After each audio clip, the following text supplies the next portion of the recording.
So good afternoon, everybody. Thank you for coming. My name is Paul Ladd, and I'm the Director of the UN Research Institute for Social Development, UNRISD. For those of you who haven't been to one of our events before, UNRISD is an independent think tank within the UN system that does research and policy analysis on the social policy dimensions of contemporary development issues. Beyond the research we do with partners all over the world, one of the key roles we play in the UN system is to stimulate debate about pressing challenges by convening events and panels like the one we'll have today that commemorates Human Rights Day on Sunday the 10th of December. I'm honoured today to host such a distinguished set of speakers who will address the topic of today's panel. How can we rebuild cooperation between countries that not only tackles the many challenges that our global community faces, but that does so in a way that the fundamental human rights of all people are fulfilled and protected? Humanity is at a critical juncture, with tectonic shifts that are shaking the world to its core. At one level, we have a wealthier world, bringing tremendous opportunity to banish poverty and disease and expand opportunities for all. And yet inequalities of many kinds of income, wealth, between men and women, between countries, mean that these riches are not being distributed in a fair way. A privileged few increasingly control our economies and our politics to the detriment of the rest. We have a planet that won't be able to sustain its population if we carry on consuming in the way we are, threatening our natural environment, its biodiversity, and our climate. And yet countries cannot seem to agree quickly enough to the shifts we need to make in moving away from fossil fuels, regulating the use of plastics and other energy-intensive and polluting materials, and more sustainable food systems. Rapid technological change continues to challenge our societies and the way we work, indeed whether we will work at all. Technology could strengthen our community and make us all better off, but it could also displace jobs or make them more vulnerable if it puts even more pressure on parental leave, pensions and benefits, and sick pay. All this at a time when the centre of economic and political gravity in the world is shifting to the south and the east. But in response to a more competitive world, some countries are choosing to raise the drawbridge and retreat behind their national borders, to limit trade and migration and refugees fleeing from conflict and violence, to exist as gated nations. Many argue that this will not be the way forward, that this will not allow us to cooperate in our common interest, that we will not have come out of these interlocked crises having built the conditions for all people everywhere to lead peaceful and prosperous lives, and that we will not fulfil and protect human rights. So we ask our speakers today, what are the challenges they see? How can we address them? What will be the role of governments, of civil society, of business, of unions? What is the role of research? First, we will hear from Jeremy Corbyn. Mr. Corbyn has been the Member of Parliament for Islington North in London since 1983. From 2015, he has been leader of the Labour Party and leader of the opposition in the UK. Then we will listen to Arantxa González, Executive Director of the International Trade Centre here in Geneva. Before taking up that role, Ms. González held senior roles in the World Trade Organization and in the European Commission. She was instrumental in launching the Aid for Trade initiative that supports countries to build up their capacity to trade. Last but not least, we will turn to Nicol Seth, who, as UN Assistant Secretary General, is Executive Director of UNITAR, the UN's Institute for Training and Research. Mr. Seth has had an extensive career in the Indian government and in the UN from 1993. Many of you will know the critical role he played in the agreement of the 2030 Agenda for Sustainable Development. Whether in their own governments or in the United Nations, our speakers have exhibited their commitment to social justice and progressive economic and social policy.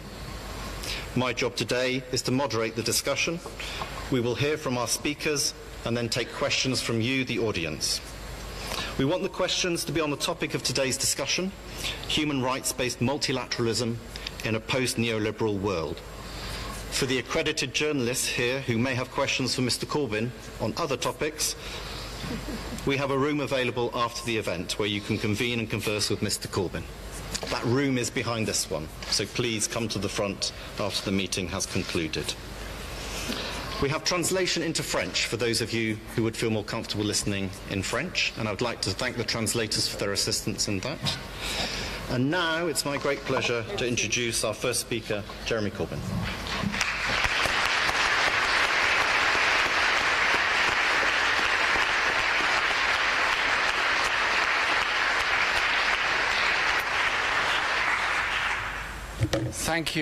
Thank you very much. And it's a great pleasure to be here today in this hall where I've been on many occasions as a delegate to the Human Rights Council, and have sat over there and observed the proceedings that go on here. So thank you, Paul, for that introduction. And can I give a special thank you to the United Nations Research Institute for Social Development. Your work gives an important platform to marginalised voices for social justice, to challenge policymakers and campaign for change. I welcome pressure both on my own party, the British Labour Party, and indeed on my own leadership to put social justice front and centre stage in everything that we do. So I thank you for inviting me to speak here in this historic setting, the Palais des Nations in Geneva.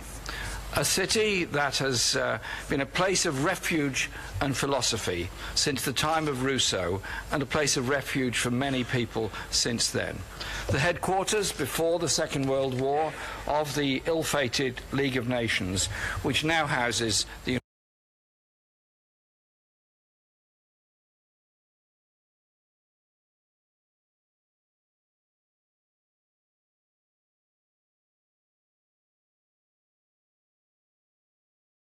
freedom, democracy, economic security, and environmental protection for all. I also would like to thank my fellow panellists, Arantxa Gonzalez and Nikhil Seth, and Labour's Shadow Attorney General, Shami Chakrabarti, who's over here. She's here today as part of our delegation, and she's just published a remarkable book on the role of women in society, and she's dedicated her life to human rights and justice, and we're very proud to have her as our Shadow Attorney General in a future Labour government.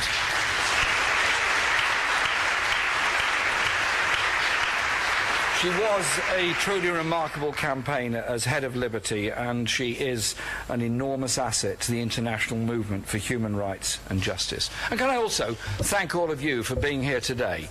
Because to give up a Friday lunchtime in Geneva to come and listen to a speech and take part in a debate shows your commitment to the cause and what we're trying to do here today. It's the run-up to International Human Rights Day, and it's a time to focus on the greatest threats to our common humanity, and why states need to throw their weight behind genuine international cooperation and human rights, both individual and collective, social and economic, as well as legal and constitutional, both at home and abroad, if we are to meet and overcome those threats. My own country, Britain, is at a crossroads. The decision by the British people to leave the European Union in last year's referendum means that there has to be a lot of hard thinking about our role in the world. There are some who want to use Brexit to turn Britain in on itself, rejecting the outside world, viewing everyone as a feared competitor. Others want to use Brexit to put rocket boosters under our current economic systems, insecurities and inequalities, turning Britain into a deregulated corporate tax haven, low wages with limited rights, cut-price public services in a wholly destructive race to the bottom. My party stands for a completely different future when we leave the EU, drawing on the best of the internationalist traditions of the labour movement and of our country. We want to see a close and cooperative relationship with our European neighbours outside the European Union, based on solidarity as well as mutual benefit and fair trade, along with a wider proactive internationalism across the globe. We are very proud that Britain was an original signatory to the European Convention of Human Rights, and the 1998 Human Rights Act, passed in the British Parliament, enshrined the Convention and the role of the European Court and its case law into British law. So Labour will continue to work with other European parties and progressive parties and movements through the Council of Europe to ensure our country and others uphold our international obligations. Just as the work of the UN Human Rights Council helps to ensure countries like ours live up to commitments such as disability rights, where this year's report on Britain found us to be failing, I want to lead a government that works with the United Nations agencies on any findings they have about what's happening in our own country. International cooperation, solidarity, collective action are values that we are determined to project into our foreign policy. Those values will inform everything the next Labour government does on the world stage, using diplomacy to expand a progressive, rules-based international system which provides justice and security for all. They must be genuinely universal and apply to the strong as much as to the weak if they're to command global support and confidence. They cannot be used to discipline the weak while the strong do as they please, or they will be discredited as a tool of power, not of justice. That's why we must ensure that the powerful uphold and respect international rules and international law. If we don't, the ideals of the Universal Declaration of Human Rights of 1948 will remain an aspiration rather than a reality, and international rules will be seen as a pick-and-mix menu for the global powers to call the international shots. Most urgently, we must work with other countries to advance the cause of human rights, to confront the four greatest and interconnected threats facing our common humanity. First, the growing concentration of unaccountable wealth and power in the hands of a tiny corporate elite, a system many call neoliberalism, which has sharply increased inequality, marginalisation and insecurity, and indeed anger across the world. Secondly, climate change, which is creating instability, fueling conflict across the world and threatening all of our futures. Climate change knows no boundaries. Third, the unprecedented number of people fleeing conflict, persecution, human rights abuses, social breakdown and climate disasters. And finally, the use of unilateral military action and intervention rather than diplomacy and negotiation to resolve disputes and to change governments. The dominant global system is, quite frankly, broken. It is producing a world where a wealthy few control 90% of global resources, of growing insecurity and grotesque levels of inequality within and between nations, where more than $100 billion a year are estimated to be lost to developing countries from corporate tax avoidance, where $1 trillion a year are sucked out of the global south through illicit financial flows. This is a global scandal. The most powerful international corporations must not be allowed to continue to dictate how and for whom the world is run. 30 years after structural adjustment programs first ravaged so much of the world, and a decade after the financial crash of 2008, the neoliberal orthodoxy that delivered them is breaking down.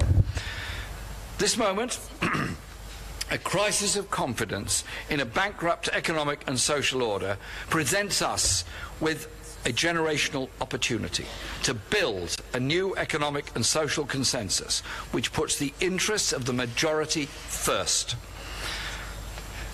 But the crumbling of the global's elite system and their prerogative to call the shots unchallenged has led some politicians to stoke fear and division and deride international cooperation as if it is a form of national capitulation. President Trump's disgraceful Muslim ban, his anti-Mexican rhetoric, his incitement of misogyny, and that in turn has fueled further incitement, including racist incitement, has shifted the focus away from what his Wall Street-dominated administration is actually doing. In Britain, where wages have fallen for most people in the last decade, as the corporations and the richest have been handed billions in tax cuts, our government has followed a less extreme approach, but one that also aims to divert attention from the government's failures and real agenda. The Prime Minister threatened to scrap the Human Rights Act, which guarantees all of our people in our country civil and political rights. Human rights are universal. And our Prime Minister insisted, if you believe you're a citizen of the world, you're a citizen of nowhere. There is an alternative to this, what I believe to be bankrupt order. The world's largest corporations and banks cannot be left to write the rules and rig the system for themselves. The world's economy can and must deliver for the common good and the majority of its people. But that is going to demand real and fundamental structural change at an international level. The United Nations has a pivotal role to play in advancing a new consensus and a common ground based on solidarity, respect for human rights, international regulation and cooperation. That includes a platform for democratic leaders to speak truth about unaccountable power, as has happened in this very chamber and in New York. One such moment took place on the 4th of December 1972, when President Salvador Allende of Chile, elected as president of his country despite huge opposition, took to the rostrum at the General Assembly in New York. He called for global action against the threat from transnational corporations that do not answer to any state, any parliament, or any organisation representing the common interests. 9 months later, Salvador Allende was killed in General Augusto Pinochet's brutal coup, and that ushered in 17 years of dictatorship and turned Chile into a laboratory for free market fundamentalism. But 44 years on, all over the world, people are standing up and saying enough to the unchained power of multinational companies to dodge taxes, grab land and resources on the cheap, and rip the heart out of workforces and communities. That's why I make commitments to you today that the next Labour government in Britain will actively support the efforts of the United Nations Human Rights Council to create a legally binding treaty to regulate transnational corporations under international human rights law. Genuine corporate accountability must apply to all of the activities of their subsidiaries and suppliers. Impunity for corporations that violate human rights or wreck our environment, as in the mineral-driven conflicts in the Congo, must be brought to an end. For too long, development has been driven by the unfounded dogma that unfettered market and unaccountable multinational companies are the key to solving global problems. So, the next Labour government will have A role for the Department of International Development with twin missions, not only of eradicating poverty, but also of reducing global inequality. To achieve this goal,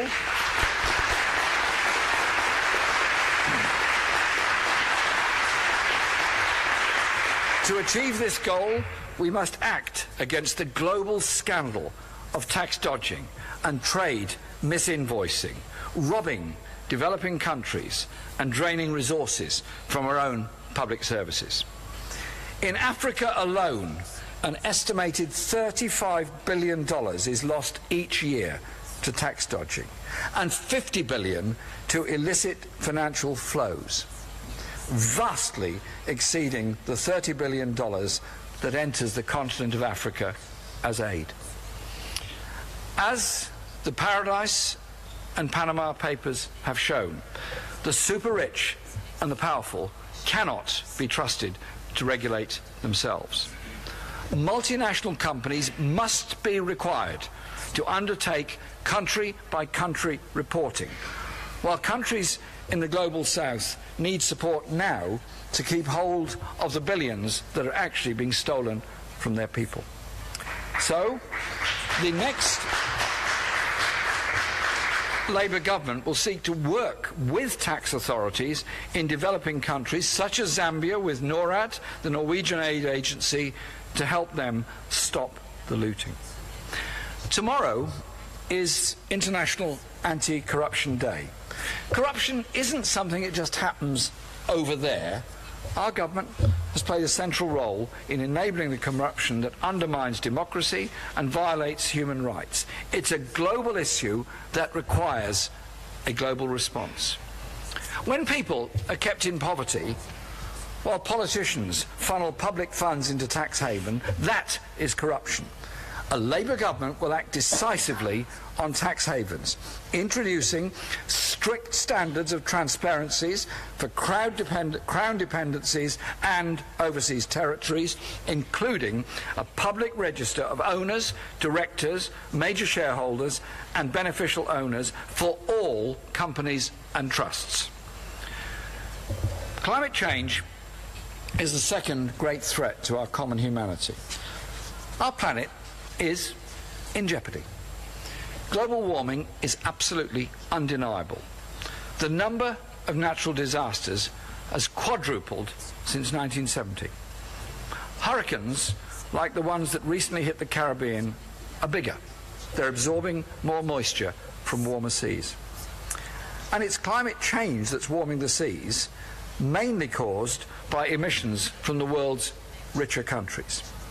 And yet, the least polluting countries, more often than not developing countries, are at the sharp end of the havoc that climate change unleashes, with environmental damage fueling food insecurity and social dislocation, and giving reality to the concept of an environmental refugee as people are driven away from their homes and communities by the changes in climate.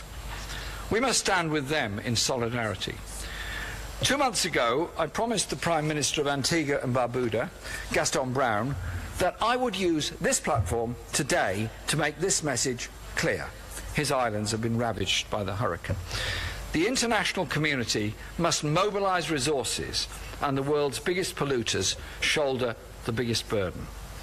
So I ask the governments of the most polluting countries, including my own, first, expand their capacity to respond to disasters all around the world.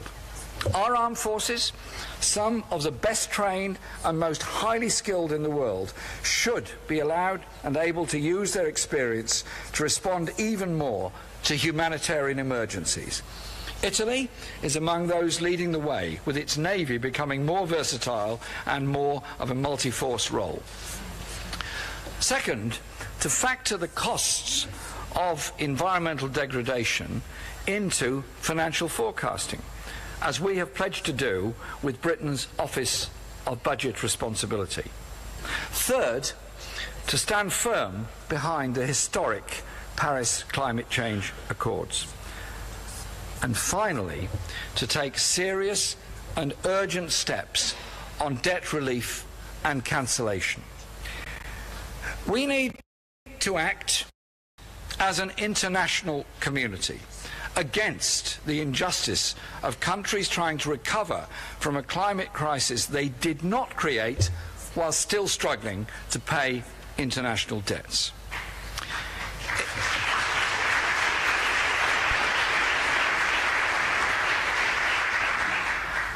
It's worth remembering the words of Thomas Sankara, President of Burkina Faso, the words that he delivered to the Organisation of African Unity in 1987, a few months before he was assassinated in a coup. He said this: "The debt cannot be repaid. First, because if we don't repay, lenders will not die. But if we repay, we are going to die." The growing climate crisis exacerbates the already unparalleled numbers of people escaping conflict and desperation. There are now more refugees and displaced people around the world than at any time since the Second World War. The UN itself calculates a figure of at least 66 million people that are refugees around the world, the equivalent of the entire population of my country. Refugees are people just like us in this room here today in Geneva. But unlike us, they've been forced by violence, persecution, and climate chaos to flee their homes. One of the biggest moral tests of our time is how we live up to the spirit and letter of the 1951 Refugee Convention, made here in Geneva to support and recognise the crisis facing the many refugees across Europe at that time. It's a core principle, and it was a simple one, to protect refugees. Yet, 10 countries, which account for just 2.5% of the global economy, are hosting more than half of the world's refugees. It's time that the world's richer countries stepped up to show their common humanity as well.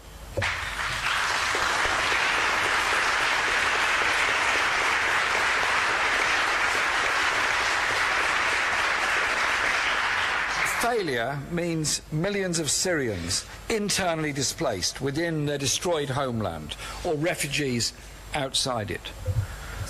Rohingya refugees from Myanmar without guarantees of citizenship or protection from state violence. And refugees held in indefinite detention in camps that have been declared unfit for human habitation, such as those in Papua New Guinea or Nauru. Or African refugees sold into slavery in war-ravaged Libya. This reality should offend our sense of humanity and human solidarity. European countries can and must do more as the death rate of migrants and refugees crossing the Mediterranean continues to rise. And we need to take even more effective action against human traffickers. Let's be clear, the long-term answer is genuine international cooperation based on human rights, which confronts the root causes of conflict, persecution, and inequality. I've spent most of my life making the case with many others for diplomacy and dialogue over war and conflict, often in the face of hostility. And I've listened to many speeches and taken part in many events in this very building here in Geneva. I remain convinced that it's the only way to deliver genuine and lasting real security for all. And after the disastrous invasions and occupations of recent years, there is again renewed pressure to opt for military force. Empire First, or Empire 2.0, is the path to global security. No. I know the people of Britain are neither insensitive to the sufferings of others, nor blind to the impact and blowback from our country's reckless foreign wars. Regime change wars, invasions, interventions and occupations in Iraq, Afghanistan, Libya and Somalia have failed on their own terms, devastated the countries and regions and made Britain and many other countries and the world actually a more dangerous place. And while my government champions some human rights issues, on others it is silent, if not complicit, in their violation. Too many have turned a willfully blind eye to the flagrant and large-scale human rights abuses now taking place in Yemen, fuelled by arms sales to Saudi Arabia worth billions of pounds. The see no evil, hear no evil, speak no evil approach undermines all of our credibility and ability to act over other human rights abuses. Total British government aid to Yemen last year was under £150 million, rather less than the profits made by companies selling weapons to Saudi Arabia. What does that say about priorities? And what does that say about the role we should be playing in the humanitarian disaster now gripping Yemen? Cholera is a wholly preventable disease, and it's rife in Yemen. Our credibility to speak out against ethnic cleansing of Rohingya Muslims is severely undermined when our government has in the past been providing support for Myanmar's military. And our governments pay lip service to a comprehensive settlement and two-state solution to the Israel-Palestine conflict, but do nothing to use the leverage they have to end the oppression and dispossession of the Palestinian people.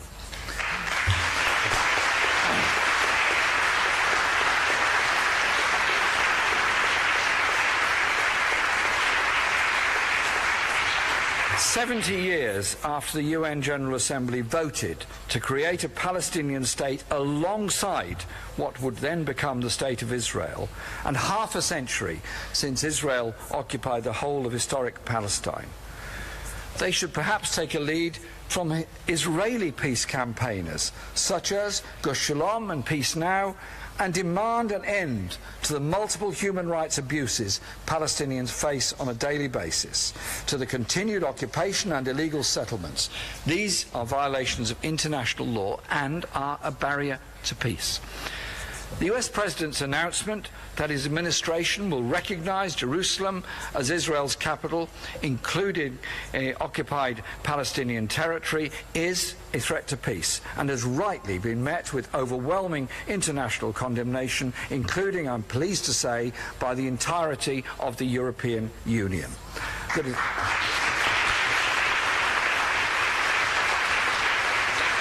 decision is not only reckless and provocative, it risks setting back the prospect of a political settlement of the Israeli-Palestinian conflict.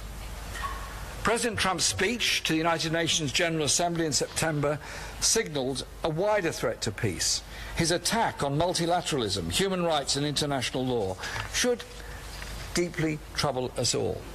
This is no time to reject the Iran nuclear deal, a significant achievement agreed between Iran and a group of world powers designed to reduce tensions, and we should applaud the work, the patient work done by so many to bring about that agreement, including President Obama in that work.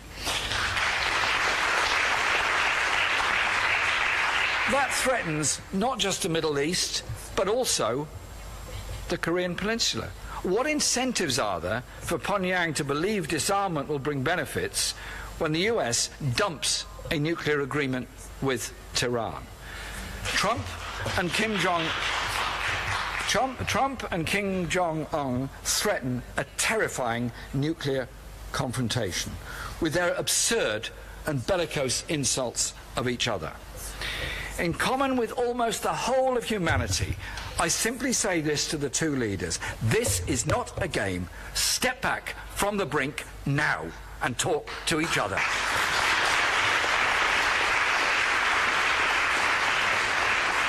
It is a commonplace that war and violence do not solve the world's problems. Violence breeds violence. In 2016, nearly 3/4 of all deaths from terrorism were in 5 states: Iraq, Afghanistan, Syria, Nigeria and Somalia. So let's stand up for the victims of war and terrorism and make international justice a reality, and demand that the biggest arms exporters ensure all arms exports are consistent, not just with their legal but with their moral obligations.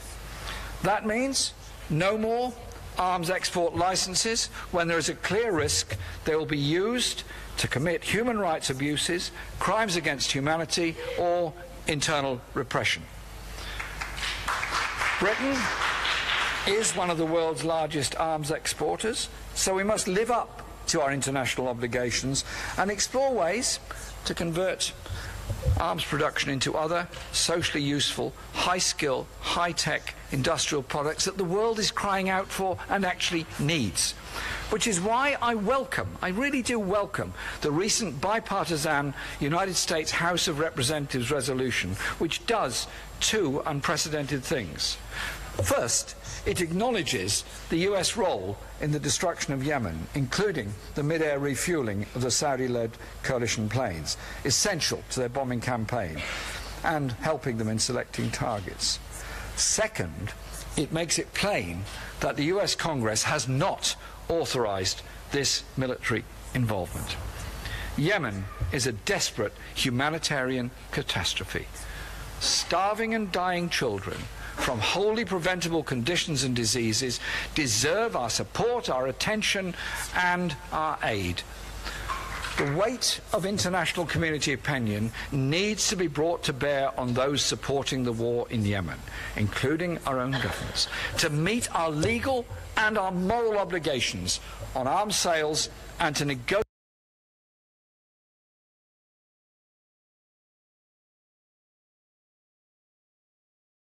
supporting peace. We must strengthen international cooperation and peacekeeping. My country, Britain, has an important role to play after failing to contribute significant troop numbers in recent years. We're determined to seize the opportunity to be a force for good in peacekeeping, diplomacy and support for human rights. My party is committed to invest in our diplomatic and consular services, and we will reintroduce human rights advisors to all of our major embassies all around the world. Human rights and justice will be the heart, the absolute heart of our foreign policy, along with our very strong commitment to the United Nations and the role of international institutions. The UN provides a unique platform for international cooperation and action. And to be effective, we need member states to get behind the reform agenda set out by Secretary-General Guterres. The world demands the UN Security Council responds, becomes more representative, and plays the role it was set up to achieve on peace and security. We can live in a more peaceful world. The desire to help create a better life for all burns within us. Governments, civil society, social movements and international organisations can all help realise that goal. We need to redouble our efforts to create a global rules-based system that applies to all and works for the many, not the few. No more bomb first and think and talk later. No more double standards in foreign policy. No more scapegoating of global institutions for the sake of scoring political points at home. Instead, solidarity, calm leadership and cooperation. Together, we can build a new social and economic system with human rights and justice at its core. Deliver climate justice and a better way to live together on this planet. Recognise the humanity of refugees people seeking a place of safety, seeking to contribute their role in this world, and make sure we offer them that place of safety, and to work for peace, security, and understanding. The survival of our common humanity requires nothing less. We need to recognise and pay tribute to many all around the world who work in incredibly difficult circumstances for peace, for justice, and for human rights, and pay special tribute this weekend on Human Rights Day to human rights defenders all over the world, putting their lives on the line for others. Our voice must be their voice. Thank you very much.